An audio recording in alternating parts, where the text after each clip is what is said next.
Now, your Alaska Link weather for Anchorage and South Central. We have a big weekend storm here in place across the South Central. As we looked at earlier, it's this atmospheric river of moisture ahead of this frontal system, keeping us in the warm pocket. Now, first diving into the system, we are going to take a look at the winds. Now, our Saturday is all about the very mild temperatures. We are staying into the upper 30s, low 40s, and then the winds are in place. That southeasterly flow, especially looking to pick up in the Anchorage area into the afternoon hours. We see this peak of over 30 miles per hour gusts pop up in our forecast. They're just after sunset, and we will be seeing that throughout Saturday and into Sunday morning. The winds will be at their strongest. Even the National Weather Service issuing high wind alert for the Anchorage hillside.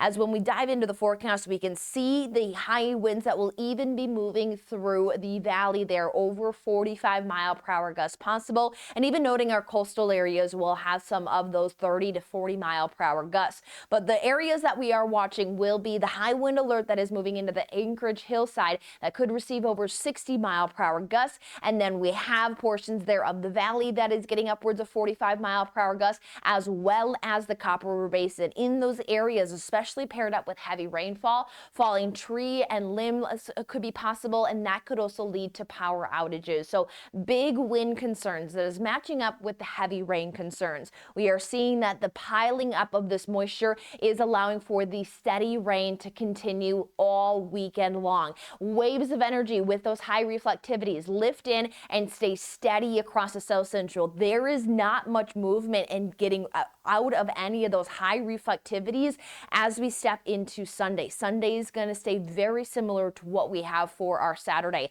where we are noting inches of rainfall accumulation for inland areas to our coastal areas. So we are underneath a flood watch. Diving into that flood watch, the excessive rainfall, the snow melt, the rain falling on cold grounds leading to low-lying areas and poor drainage regions to keep that rainfall sitting on top of the roadways and those low-lying areas. Up to 2.5 inches for the western Kenai, the Matt Valley, Anchorage area, up to 6 inches for the eastern Kenai, Susitna Valley, as well as the Prince William South. So stay alert for wet, icy roadways. Stay alert of ponding on roadways as well. If anything, stay home this weekend. Between the wind and the rain, it is going to be very sloppy out there, especially where some portions of the far northern valley is going to deal with some snowfall mixing in. But we note that Saturday is our warmest day. Sunday, though, still looking very similar to Saturday, though we'll start to ease those impacts. But as we ease the impacts, we are going to deal with dropping temperatures, and that's going to create some concerns of icy conditions as temperatures will fall well below freezing, especially by the end of the week.